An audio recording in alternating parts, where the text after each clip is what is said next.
Hola a todos, bienvenidos a Sin Explicación. ¿Es La Naranja Mecánica una comedia negra? Sé que a más de uno le parecerá rara mi pregunta, ya que la película de Kubrick, basada en la novela de Anthony Burgess, ha pasado a la historia no precisamente por la cantidad de risas que ha provocado. Y es que hace 50 años, esta cinta suscitó toda clase de comentarios y polémicas por estar llena de ultraviolencia, como diría su protagonista Alex. Pero a pesar de toda su violencia y sus escenas explícitas, en el video de hoy veremos cómo la película, tan criticada en su época, tiene en realidad elementos de comedia o más bien de sátira. Aunque eso sí, eso no quita que sea una película bastante incómoda de ver todavía hoy en día. ¡Aquí vamos!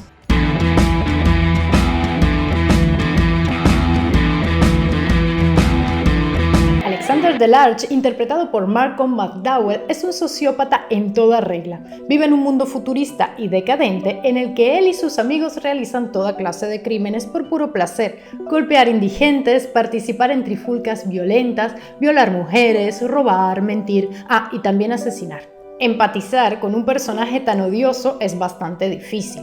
De hecho, la narración distante de Kubrick, como en todas sus películas, hace que uno asista a un análisis frío y cínico de la sociedad. Sin embargo, uno no termina de odiar a Alex ni las fechorías que comete, porque el tono en general de la película es casi el de una farsa, y lo vemos desde el principio. En la pelea que Alex y su banda tienen con la pandilla de Billy Boy, vemos una exagerada y violenta coreografía acompañada por la obertura de la ópera La Gazza Ladra de Gioacchino Rossini, una pieza alegre, un vals que acompaña el salvaje baile que nos muestra la pantalla. Acompañar una escena tan violenta, que además comienza con un intento de violación, con una música tan festiva, es una declaración de intenciones del director. Lo que estamos por ver es una sátira. Una sátira en la que el director no solo pone en evidencia las pulsiones de su protagonista, sino las de toda la sociedad en su conjunto: el sistema penitenciario, la policía, la prensa, la sociedad en general. En adelante veremos a Alex tener toda clase de conductas peligrosas y cometer todo tipo de crímenes. Lo veremos, además, someterse a tratamientos que son más bien una tortura, también a ser vejado, humillado y pisoteado por una sociedad que, irónicamente, le reclama a él su falta de empatía con otros seres humanos. Kubrick nos presenta un protagonista grotesco y lleno de raros contrastes. Es violento y desalmado, pero tiene buenos modales, ama la música clásica y se expresa con elocuencia. Además, él y su banda visten sombreros de copa y uniformes de cricket, pero acompañados por una especie de gigantesca prótesis en sus genitales. Lo más vulgar y lo más elevado conviven en el personaje.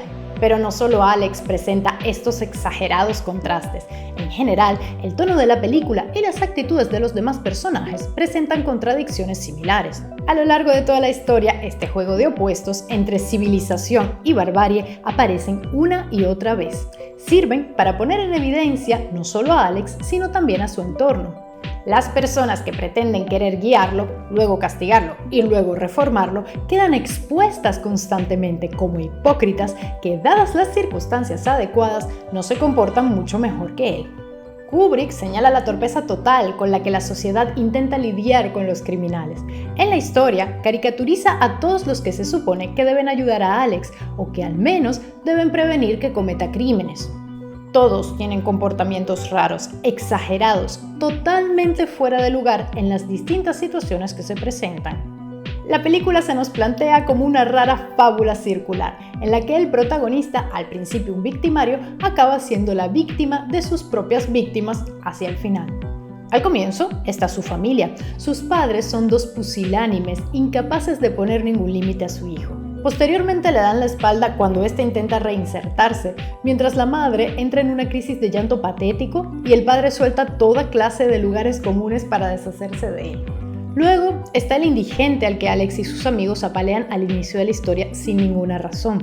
En el tercer acto, Alex se vuelve a cruzar con el hombre que lo reconoce y, junto a otros ancianos, le dan una paliza. Lo irónico es que el hombre, al inicio de la cinta, se lamenta por vivir en un mundo sin ley, donde los jóvenes abusan de los ancianos. Más allá del sentimiento de venganza que este personaje siente hacia Alex, queda claro que él y los otros indigentes pueden ser tan violentos y brutales como lo fue la pandilla de Alex. En cuanto al sistema de justicia y la policía, aquí los dardos que tira Kubrick son todavía más puntiagudos. En la secuencia en la que Alex es llevado a la comisaría, vemos un cartel que pone: ¿tienes lo que se necesita para ser policía? Luego, Alex es golpeado y humillado por los agentes que se regodean de su situación. La respuesta a la pregunta del cartel, según Kubrick, es que tener lo necesario para entrar en la policía es ser violento y agresivo, no mucho más. Luego, vemos a su asesor de la escuela correccional, Deltoid, deleitarse mientras le explica a Alex que ha cometido un asesinato. Incluso se ríe como un maníaco cuando se lo cuenta, sin expresar ningún sentimiento de pena por la víctima o por el fracaso de Alex para reformarse. A Deltoid lo vemos al inicio del film cuando visita a Alex en su casa. Tiene una conversación con él en la que intenta hacerlo entrar en carril, pero se muestra amenazante y hasta tiene conductas sexualmente inapropiadas con el joven. Volviendo al cartel de la comisaría, en el tercer acto, Kubrick va más lejos. Nos enteramos de que los ex compinches de Alex, George y Dim, ahora son policías. Someten a Alex a una violenta paliza y lo dejan tirado, medio muerto. Según la película, lo que se necesita para ser policía no es otra cosa que ser un sociópata de cuidado no muy distinto de Alex. La diferencia es el uniforme.